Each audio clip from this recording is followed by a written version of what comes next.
नमस्कार दोस्तों, आप सुन रहे हैं सुनो कहानी। आइए आज सुनते हैं मुंशी प्रेमचंद की विचारोत्तेजक कहानी स्त्री और पुरुष। विपिन बाबू के लिए स्त्री ही संसार की सुंदर वस्तु थी। वो कवि थे और उनकी कविता के लिए स्त्रियों के रूप और यौवन की प्रशंसा ही सबसे चिंताकर्षक विषय था। उनकी दृष्टि में स्त्री जगत में व्याप्त कोमलता, माधुर्य और अलंकारों की सजीव प्रतिमा थी। जबान पर स्त्री का नाम आते ही उनकी आंखें जगमगा उठती थीं, कान खड़े हो जाते थे, मानो किसी रसिक ने गाने की आवाज सुन ली हो। जब से होश संभाला तभी से उन्होंने उस सुंदरी की कल्पना करनी शुरू की जो उसके हृदय की रानी होगी। उसमें उषा की प्रफुल्लता होगी, पुष्प की कोमलता, कुंदन की चमक, बसंत की छवि, कोयल की ध्वनि।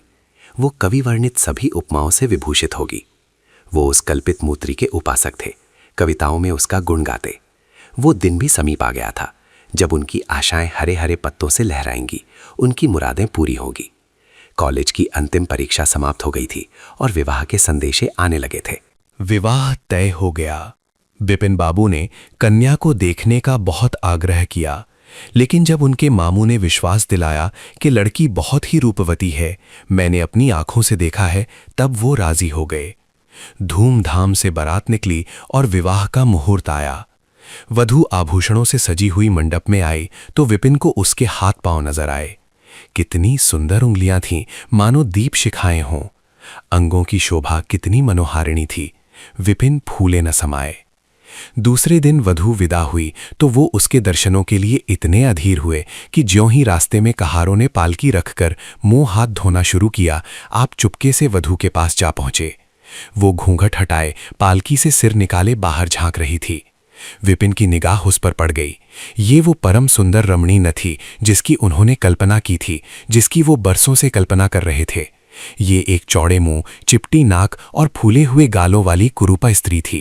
रंग गोरा था पर उसमें लाली के बदले सफेदी थी। और फिर रंग कैसा ही सुंदर हो, रूप की कमी नहीं पूरी कर सकता। विपिन का सारा उत्साह ठंडा पड़ गया।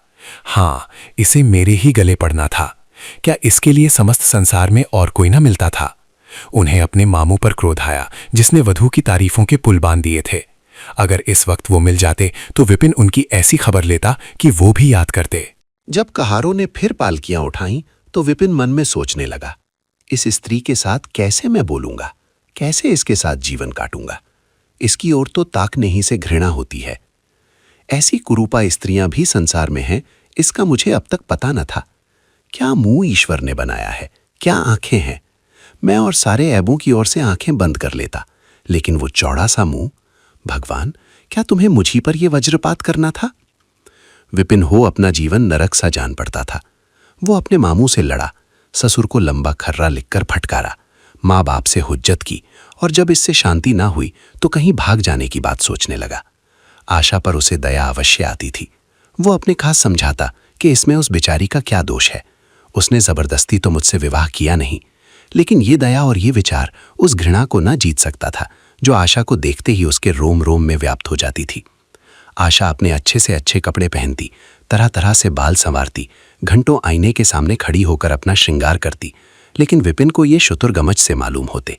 वो दिल से चाहती थी कि उन्हें प्रसन्न करूं, उनकी सेवा करने के लिए अवसर खोजा करती थी, लेकिन विपिन उससे भागा भागा फिरता था। अगर कभी भेंट हो जाती तो कुछ ऐसी जली कटी बातें करने लगता कि आशा रोती हुई वहां से चली जाती थी।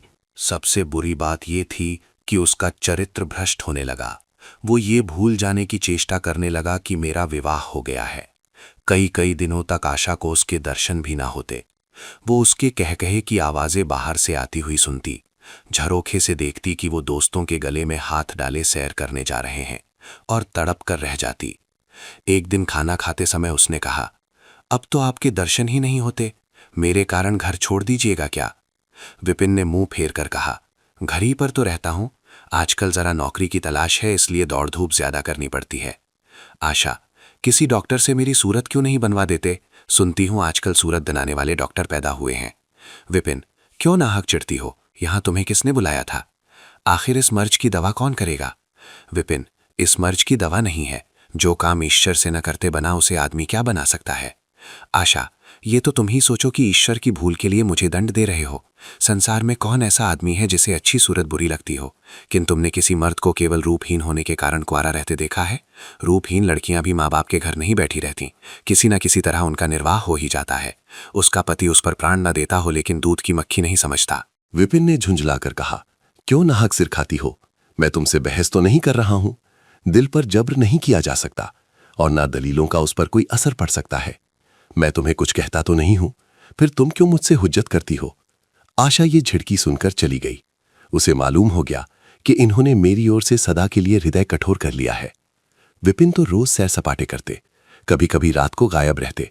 इधर आशा चिंता और नैराश्य से घुलते घुलते बीमार पड़ गई, लेकिन विपिन भूल कर भी उसे देखने ना आता, सेवा करना तो दूर रहा।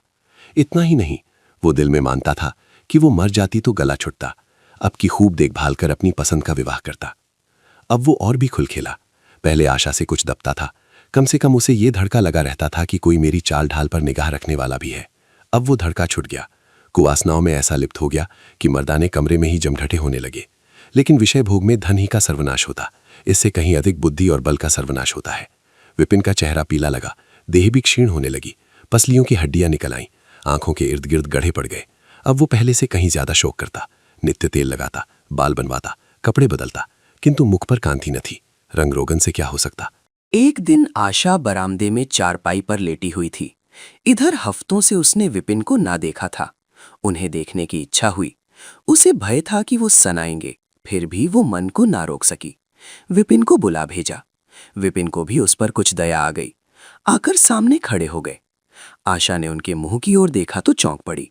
वो इतने दुर्बल हो गए थे कि पहचानना मुश्किल था। बोली, तुम भी बीमार हो क्या? तुम तो मुझसे भी ज्यादा घुल गए हो। जिंदगी में रखा ही क्या है जिसके लिए जीने की फिक्र करूं? जीने की फिक्र न करने से कोई इतना दुबला नहीं हो जाता। तुम अपनी कोई दवा क्यों नहीं करते? ये कहकर उसने विपिन का दाहिना हाथ पकड़कर अपनी चारपाई पर बैठा लिया। विपिन ने भी हाथ छुड़ाने की चेष्टा ना की। उनके स्वभाव में इस समय एक विचित्र नम्रता थी जो आशा ने कभी न देखी थी। बातों से भी निराशा टपकती थी, अक्खड़पन या क्रोध की गंध भी न थी। आशा का ऐसा मालूम हुआ कि उनकी आंखों में आंसू भरे हुए हैं। विपिन चारपाई पर बैठते हुए बोले, मेरी दवा अब मौत करेगी। मैं तुम्हें जलाने के लिए नहीं कहता, ईश्वर जानता है मैं तुम्हें चोट नहीं पहुंचाना चाहता। मैं अब ज्यादा दिनों तक न जीऊंगा। मुझे किसी भयंकर रोग के लक्षण दिखाई दे रहे हैं। डॉक्टर ने भी वही कहा है। मुझे इसका खेद है कि मेरे हाथों तुम्हें कष्ट पहुंचा, पर क्षमा करना। कभी कभी बैठे बैठे मेरा दिल डूब जाता है, मूर्छा सी आ जाती है। ये कहते कहते एकाएक वो कांप उठे, सारी देह में सनसनी सी दौड़ गई। मूर्छित होकर चारपाई पर गिर पड़े और हाथ पैर पटकने लगे। मुंह से फिचकुर निकलने लगा, सारी देह पसीने से तर हो गई। आशा का सारा रोग हवा हो गया। वो महीनों से बिस्तर न छोड़ सकी थी, पर इस समय उसके शिथिल अंगों में विचित्र स्फूर्ति दौड़ गई। उसने तेजी से उठकर विपिन को अच्छी तरह लिटा दिया और उनके मुख पर पानी के छींटे देने लगी। महरी भी दौड़ी आई और पंखा झलने लगी, पर भी विपिन ने आंखें न खोली। संध्या होते होते उनका मुंह टेढ़ा हो गया और बाया अंग शून्य पड़ गया।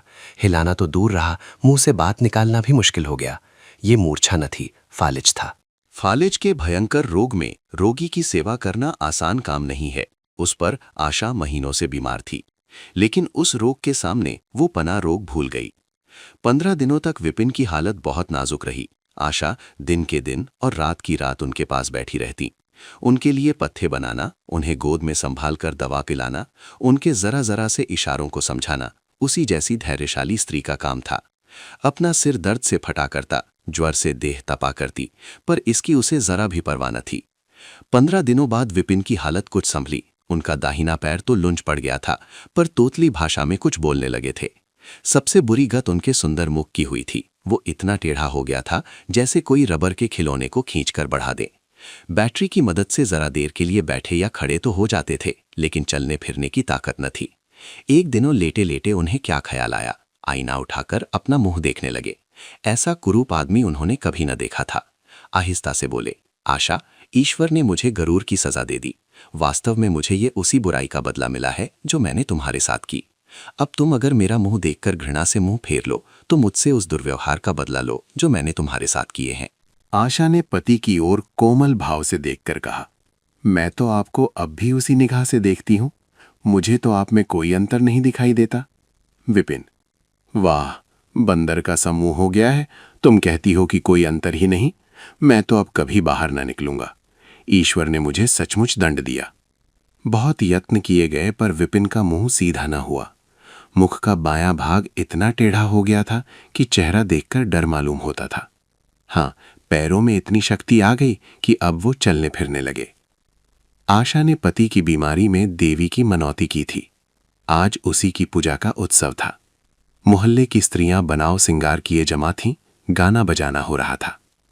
एक सहेली ने पूछा, क्यों आशा, अब तो तुम्हें उनका मुंह जरा भी अच्छा न लगता होगा? आशा ने गंभीर होकर कहा, मुझे तो पहले से कहीं मुंह जरा भी अच्छा न लगता होगा। चलो, बातें बनाती हो। नहीं बहन, सच कहती हूं, रूप के बदले मुझे उनकी आत्मा मिल गई, जो रूप से कहीं बढ़कर है। विपिन कमरे में बैठे हुए थे। कई मित्र जमा थे। ताश हो रहा था। कमरे में एक खिड़की थी जो आंगन में खुलती थी। इस वक्त वो बंदो थी। एक मित्र ने उसे चुपके से खोल दिया। एक मित्र ने उसे चुपके दिया और शीशे से झांककर विपिन से कहा, आज तो तुम्हारे यहां पारियों का अच्छा जमघट है। बंदा कर दो। अजी जरा देखो तो कैसी कैसी सूरतें हैं। तुम्हें इन सबों में कौन सबसे अच्छी मालूम होती है? विपिन ने उड़ती हुई नजरों से देखकर कहा, मुझे तो वही सबसे अच्छी मालूम होती है जो थाल में फूल रख रही है। बाहरी आपकी निगाह, क्या सूरत के साथ तुम्हारी निगाह भी बिगड़ गई? मुझे तो वो सबसे बदसूरत मालूम होती है, इसलिए कि तुम उसकी सूरत देखते हो और मैं उसकी आत्मा देखता हूं। अच्छा, यही मिसेस विपिन है? जी हां, ये वही देवी हैं। आप सुन रहे थे मुंशी प्रेमचंद की कहानी स्त्री और पुरुष। ये कहानी हमें सोचने पर मजबूर करती है कि समाज ने स्त्री और पुरुष के लिए जो सीमाएं तय की हैं, क्या वे सच में न्यायपूर्ण हैं?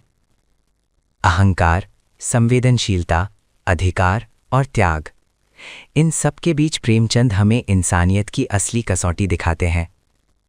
कभी कभी शक्ति सिर्फ बाहरी रूप में नहीं होती, बल्कि धैर्य और सहनशीलता में छिपी होती है।